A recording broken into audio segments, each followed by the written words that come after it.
Running Sentences presents The Train Headed Nowhere. Part 1. Engines Running Hot. The train engineer has a mostly lonely job.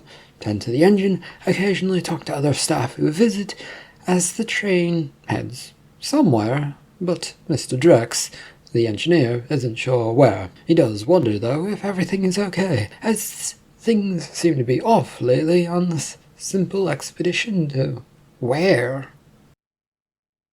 This story is written and narrated by Michael Honnery. It is a work of fiction, so any names, characters, businesses, events, and situations within this story are from the author's imagination. Any resemblance to real people, situations, characters, businesses, and/or events, and fictional ones, is purely coincidental. Copyright 2024, Michael Honnery, all rights reserved. The seat was an uncomfortable one for Drex as he endured it, since it was the only one in this engine room.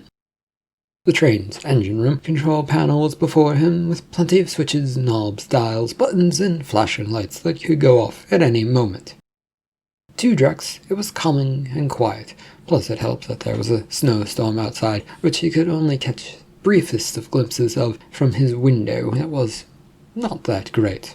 A white swirl of wind danced about under the yellow light atop the train, and the small windows and wipers were doing their best to provide that outside look to the world, but one could barely see further than a few feet out there.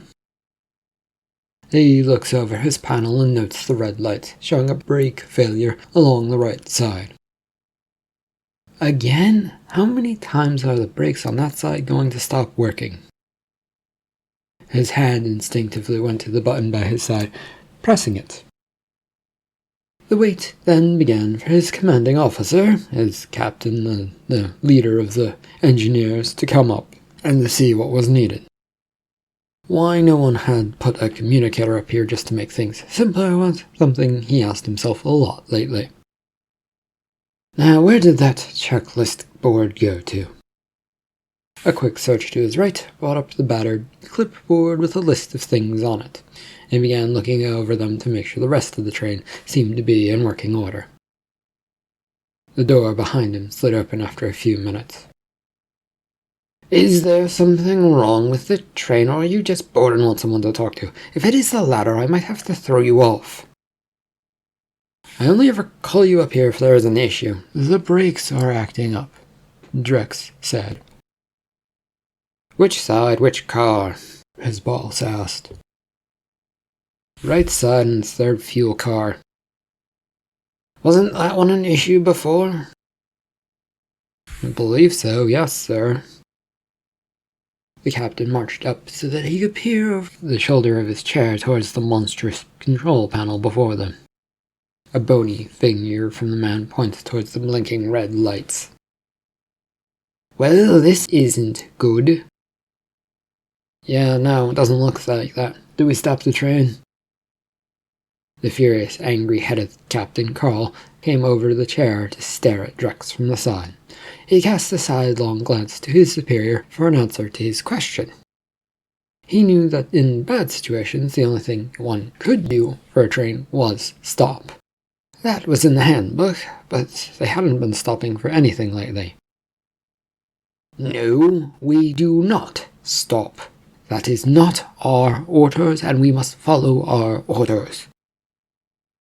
But we can't do a full repair if we don't stop, and if we don't do a full repair, who knows how good those repairs will be.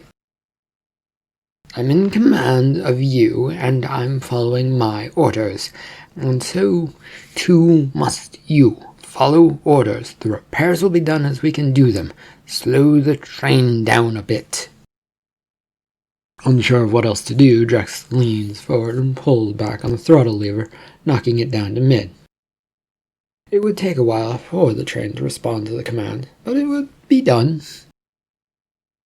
Do you want those wind shields out or in? Drex asked, his hand hovering over a button that would deploy them. If we need them to help us do the repairs, we will put them out from the car's panels that can deploy them. Just watch out for any more problems or any other problems until your shift ends. It is almost over. Okay, if you're sure that's the way to do things. There was nothing Drex could do, and there was no response from his superior aside from the sharp tap-tap of footsteps heading away.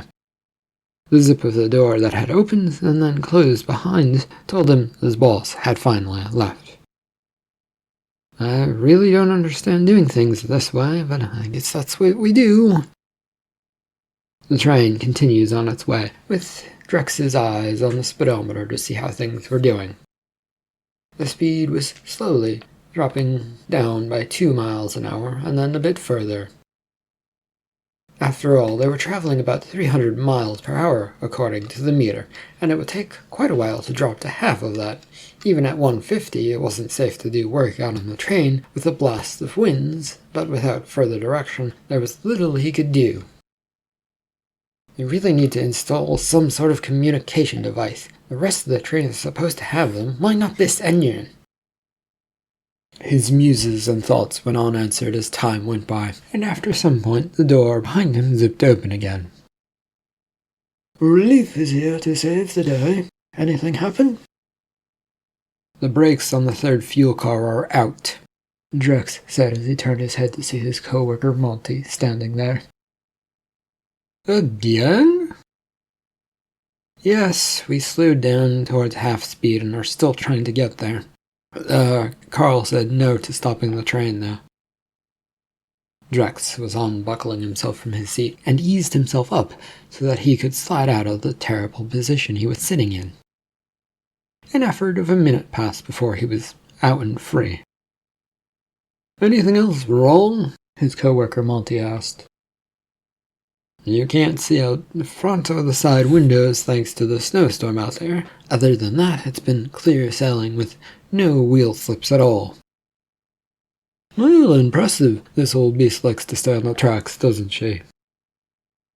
Now free, but in a still tight cabin space, Drex looks over to his associate, Monty, an old man who is often found asleep. It was a nerve-wracking thing to leave him in charge, but he also couldn't disobey this command that his shift was over. Besides, he was tired too, and he would fall asleep soon. Do you know how old this train is? Drex inquired.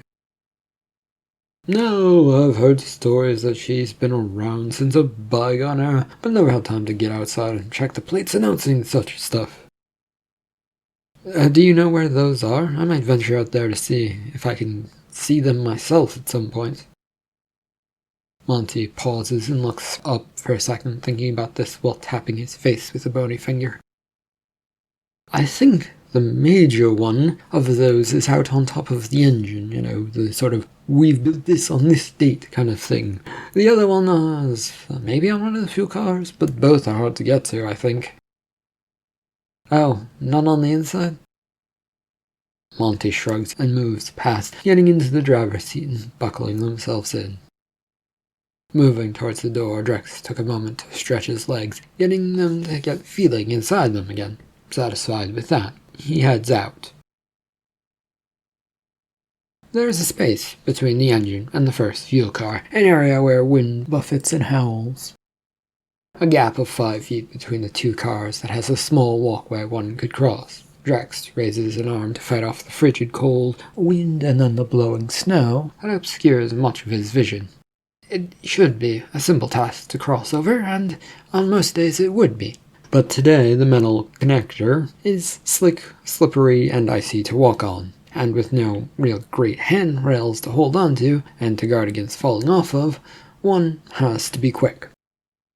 His first step out nearly saw his foot going right off, but he caught himself on the door with his hand. This place is gonna be the death of me. Pulling his foot back, he takes in a deep breath, calming himself, and then ran forward as fast as he could. 5 feet should be no problem, as the doorway was right there across from him. His feet slipped a bit, but held on as he crossed the deep sigh of relief to the other side. Phew, lucky this time.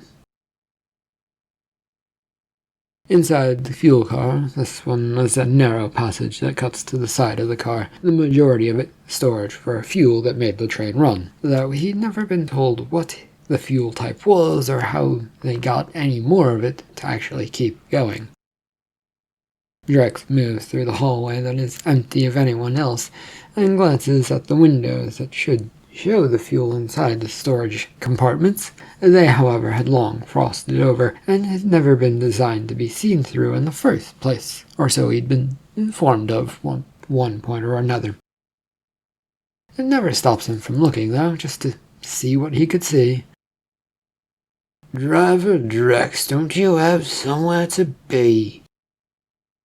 The voice of one of the fuelers who kept things running surprised him. He hadn't expected to hear anyone and looked up to see the dusty figure covered in what looked to be soot. Drex struggled to make out who it was under all their grime. "I'm off shift and I was looking as I headed past to my room." "Nothing worth seeing." "Not to you, who sees that stuff all day. I don't even know what it is." "We're all told to stick to our jobs, and only our jobs when we got hired, and sign those papers. Don't get into trouble putting your nose into other matters." "You're not the least bit curious about any of this?" There was a firm headshake now, and realizing it was best not to press his luck, Drex then moves on to the next fuel car. This time, in this second car, he kept his head down and walked right through the narrow passage and provided cover from the elements. He came to a stop and opened the doorway at the far end, at the end of it, and saw a few workers blocking his way. "What's going on?" Drex asked once he approached. "We're doing the brake work. There's an issue on this car," one of the workers said, not looking up from their work. "You can't replace the brakes on a moving vehicle." "Captain's orders. We gotta wait, though."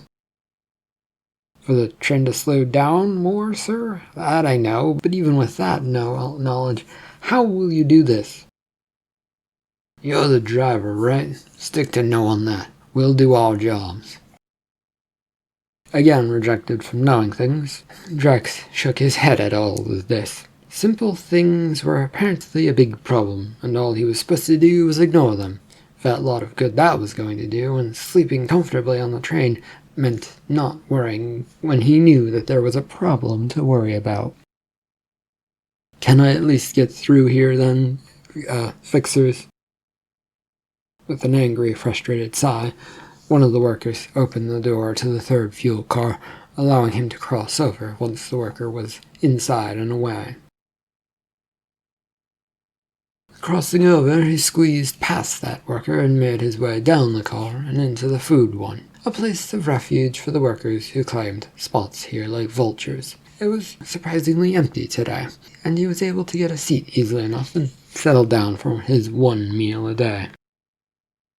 A look about reminded him that this place was used as a cooling-off spot for most workers. It was not so for those who had to cook and serve food. That just was not probably as nice of a space. His thoughts were rudely interrupted when another worker sat across from him and promptly put up a newspaper to read right as a waiter came around. "Can I get you something, Drex?" the waiter asked. Yes, please. A drink, and whatever the special of the day is, I suppose. Is the special any good today?" "Well, we'll fill you up. And what about you, hon?" "Nothing for me right now, Lucy. I've got a lot on my mind, and to read up on. Maybe once you've got a drink for Drex, we can talk then." Drex looks over at the lady sitting across from him, but the newspaper hadn't lowered, though he still knew who was on the other side. "Why are you sitting with me, Domina?" "Open table, open seat." "You never operate on simple ideas like those." "And you never used to ask questions, but apparently you are doing that now," Domina asks. "How would you know that?" "I'm the head of the department that keeps eyes on all things. You think your questions wouldn't go noticed?" Oh, so security cameras around the train? Drex asked, rather annoyed by the whole thought. Among other things, what's with the questions about the train? Oh, I just got it in my mind that this is a weird trip and we can't stop. He let his comment hang in the air for a moment, seeing if she would react in any way. The paper was folded, and she looked over at him curiously. There was a raised eyebrow, and she fully folded up the paper and put it to the side as she sat back. Not a good idea. So, you don't know anything either, or you're just not willing to say? We do. We have a set destination, and the tracks will take us there. That is all I deem you have the need to know. Now will you please stop asking questions for your own safety? Captain Carl already threatened to throw me off for just doing my job. I called him to tell him that there was a problem, and he lashed out at me.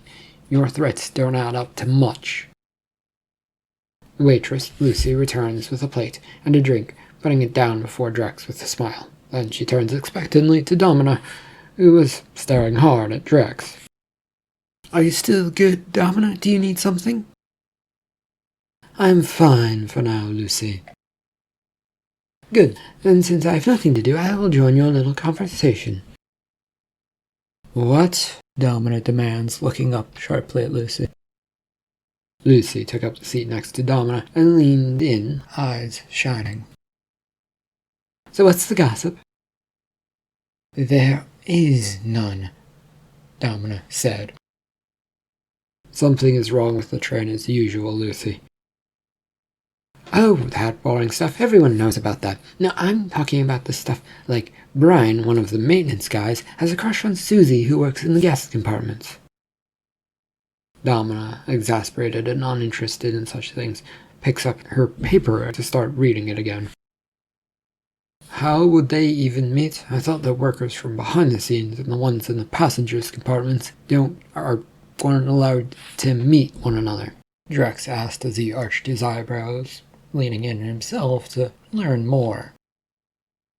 No idea how they managed to do it, but maybe it was passing sight between lovers who didn't yet know that they were so in love.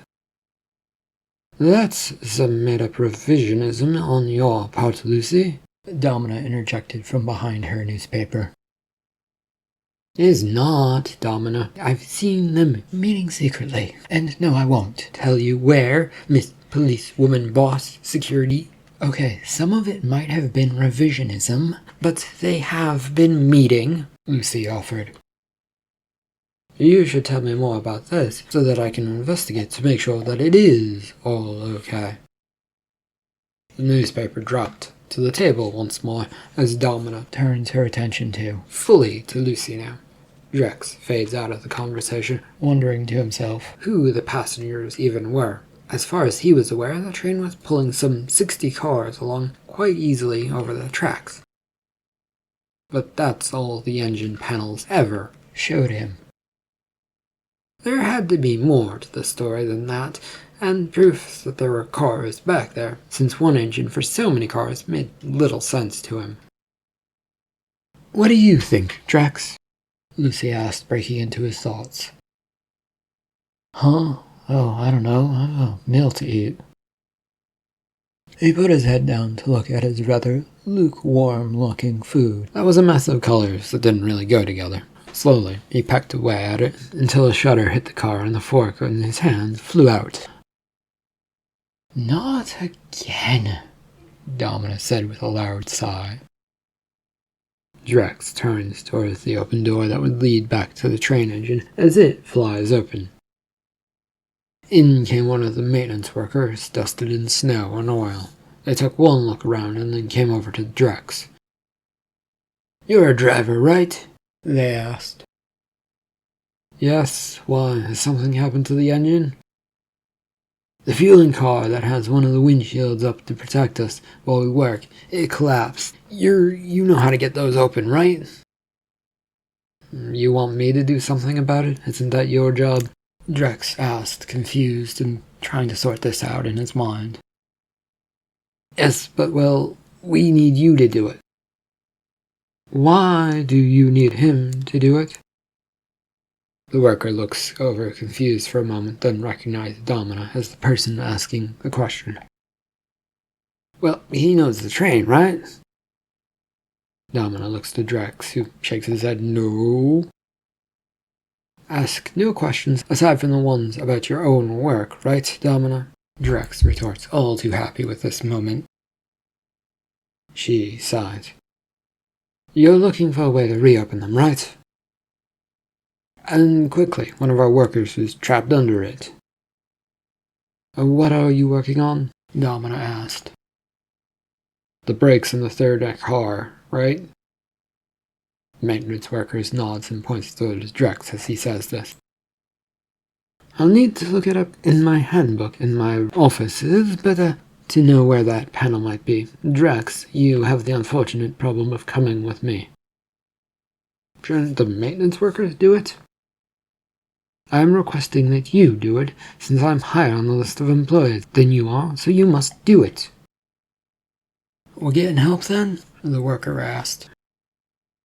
Yes, you have to hold on for a couple of minutes, though. Probably more than that. Domina got up and signaled that Drex should follow her. He hesitated for a second, having not had much of a chance to eat his food. Better get going. I'll make sure your food is here for you when you come back. With a nod to Lucy, he gets up.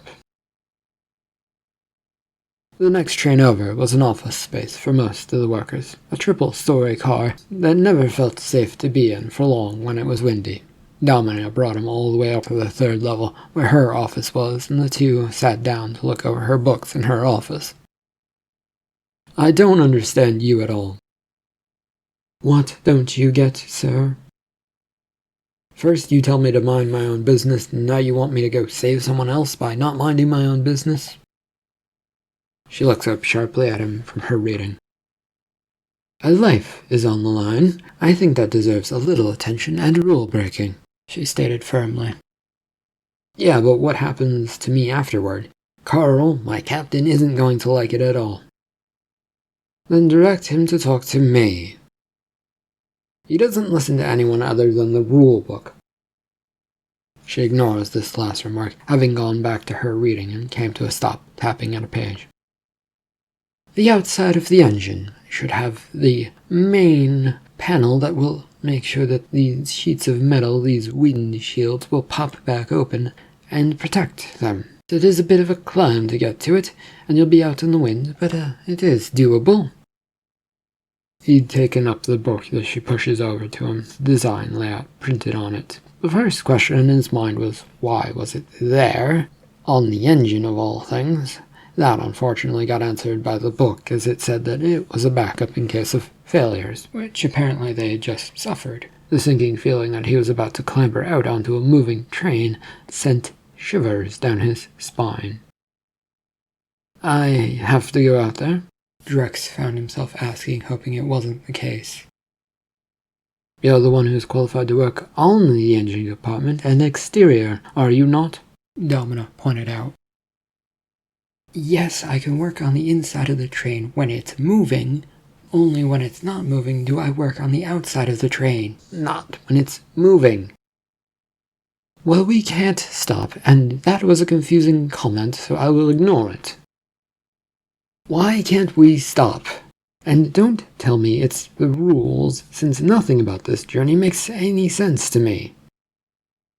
Domina sighs and leans back in her chair, a stroke of her chin for a moment. He's not used to being her so contemplative whenever he meets and sees her around the place, but, he was different, and most of their interactions were mostly passing hellos, so he wasn't sure he really could say whether or not she was contemplative. The job we were hired to do doesn't allow us to stop the train until we arrive at its end location. Any stop, and the whole thing might fall apart, and is off. I don't know any more than that, and I'm not willing to share any more than that, even if I knew more than that. And so I'm just to go out there and solve the problem and come back? She nods yes, which he frowns at. There was no way in this world, or the next, that he was ready to crawl out on top of a speeding train. Oh, you're the youngest of the engineers who run the engine. Well, that makes you the best sole candidate from the troubled look on your face, since, we can't risk the older ones, Domina proffered. You're saying I can't refuse. You will potentially lose your job if you do not go along with this, and they, of course, will throw you off the train. I'm sure Captain Carl is looking forward to that moment. Drex finds himself rising up from the seat across from her as the wind makes the whole car sway about the place. Shoulders slumped into feet, he could already feel the blasts of winds which would try and take him and blow him off of it. I do this to make it peace and quiet, no questions about how I do my job anymore, he requested. I thought you wanted to know about this trip and the group who put it forward. Yeah, no, I'm smart enough now to know that you and the others wouldn't give me any actual answers. Direct me to the way to get out on top of this train, as long as you agree to my stipulation. You're actually willing to do this? He unhappily looks her over. He was so over this conversation and just wants to get it done. Well, I'm surprised, that's all. You seem to be set in your ways, Domina said with a shrug. Point me in the right direction so that this will all be over. Well, it's simple enough. Go down one floor and look over for a hatchway in the wall. It leads out to the side of the car with a ladder. Then you will have to make your way fully forward to the engine. Shaking his head, he turns and leaves. Down one floor he went and found the hatchway door in the wall. It led straight out to the side of the car, not to the front or back, which was annoying. And with a pit in his stomach, Drex wrestles with the handle of the door to try and get the thing open, and eventually had to ram it a few times with his shoulder before it would pop free. A blast of wind greets him as a swell of snow now enters this little hatchway. Okay, this is simple, right?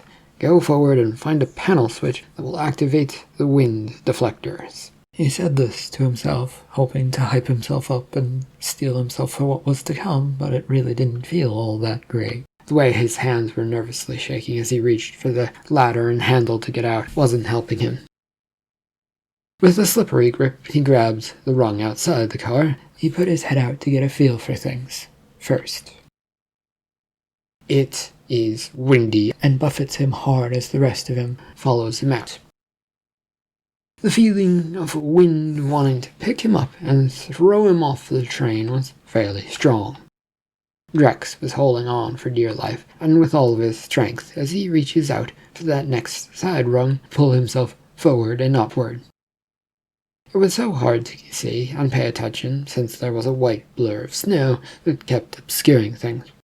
His grip held on though as he clambered moment by moment forward and slightly up.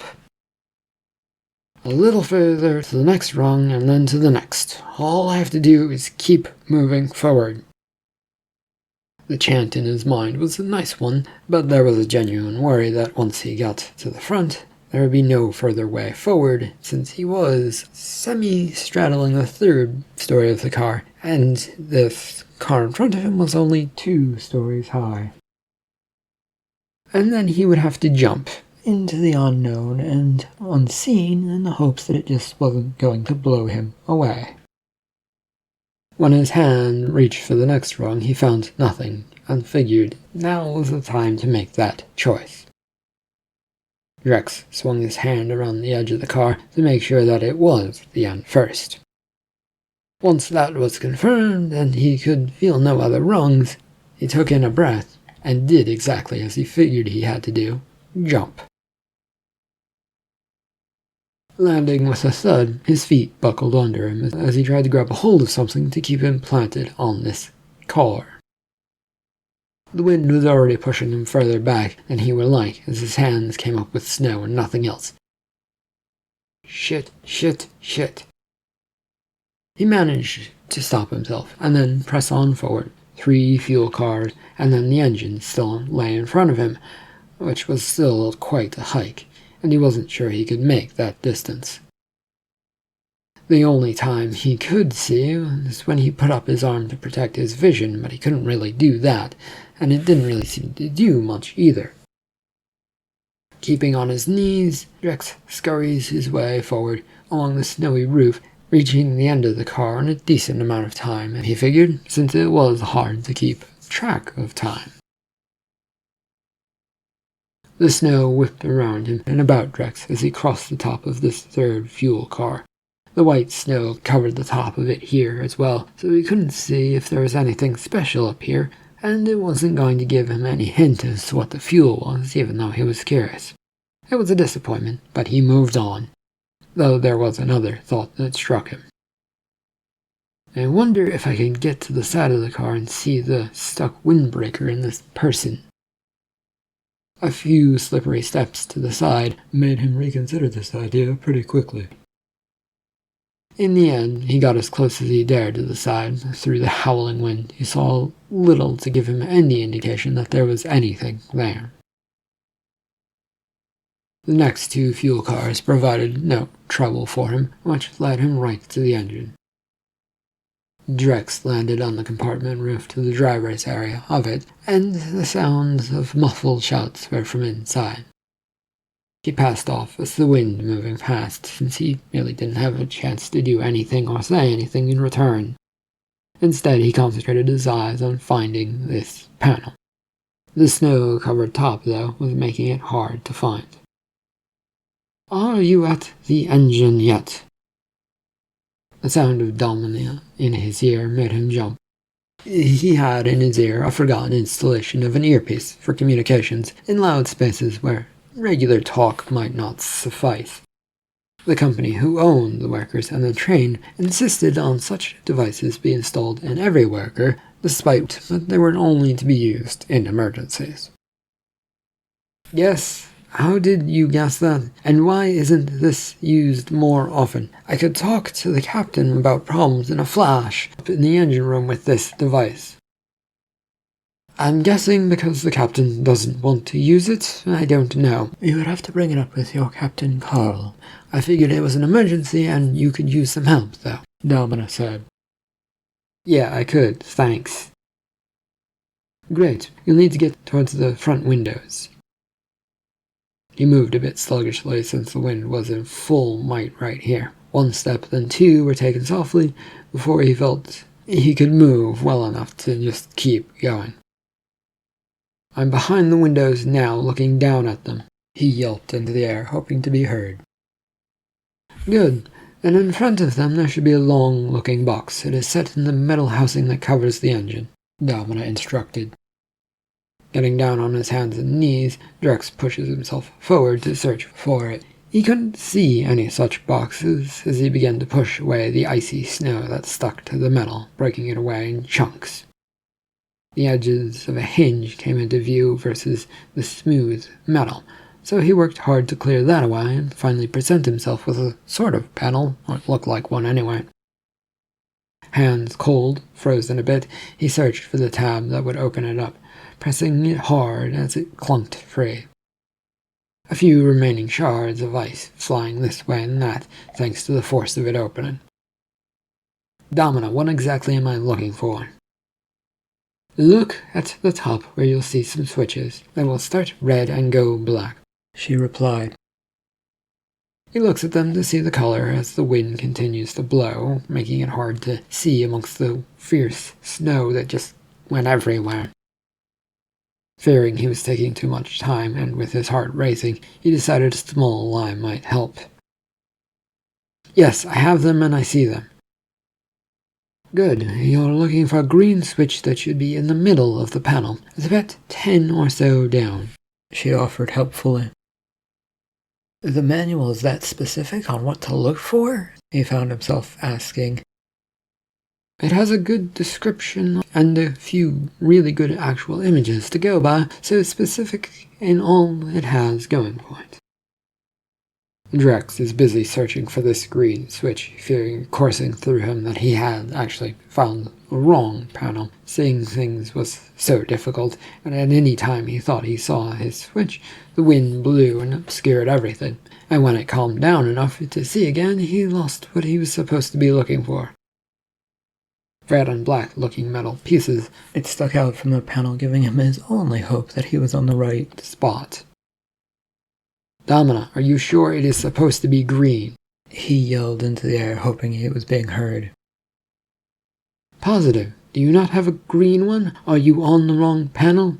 she asked with heavy worry in her voice. "I've only found one panel to open up where you said I was supposed to look. Are there any other ones up here?" "Hold on, let me check." The moment's pause, he leans in as close as he could to check the color of these. Maybe it was a dark green that looked black? It was his only hope at the moment, unless Domino had a new answer. "There are 2 other panels, but neither looks like they would help with what we are doing here." "Great, so you said 10 down, right? Are you about to flip a random switch?" "Yes, it looks black, but it could be green, and it's the 10th one. Do you want me to do this or not? The maintenance person might die if we don't do anything." "Well, I suppose you have no choice then." Feeling really uninspired by this, he flips it from its position and holds his breath. There's a loud clanking noise from somewhere behind him, but that was about it. He turned to see if he could make out anything, but the wind and everything was just way too much.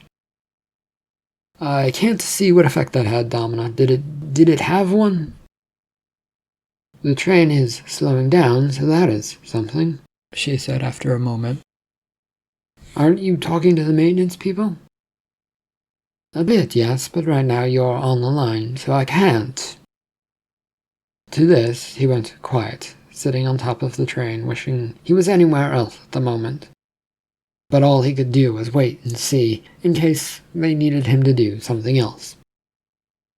Time seemed to stretch as he sat and waited, and then decided to look over the panel once more just to be safe. It looked much the same as the last time he looked, and nothing really standing out. "Can you flip the switch above it and the one under it?" Domina asked. "I can, but what will that do? I don't want to cause any problems." A moment passes by. "They will either emergency stop the train or open up the emergency valves." "Aren't we supposed to not stop?" "Yep, there is a chance, but it doesn't do that, and it turns out the manual isn't actually as specific as it could be." Hearing that was not great, but knowing that there was nothing he could do about it now, he let it go. Drex's fingers moved forward to the switches, holding them there for a second. "Do you really want me to flip these 2 switches?" "Yes, please. Get it done." He shrugs, clicks the one above it, and then the one below it, then the switch he'd already activated. There was a heavy jerk that came over the train, instantly sending Drex smacking into the panel. It seemed to last only a moment as he gasped in sudden surprise of pain and pulled himself back. "Ow, that hurt!"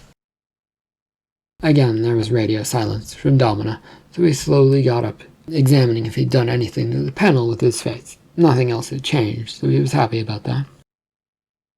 "Ah, yes, that appears to have done it. Congratulations." Drex heard her, but all he felt he could do at the moment was hold on to the engine for dear life, as things felt like they were moving too fast and were far too windy. End of part 1 of The Train Headed Nowhere. Thank you for listening.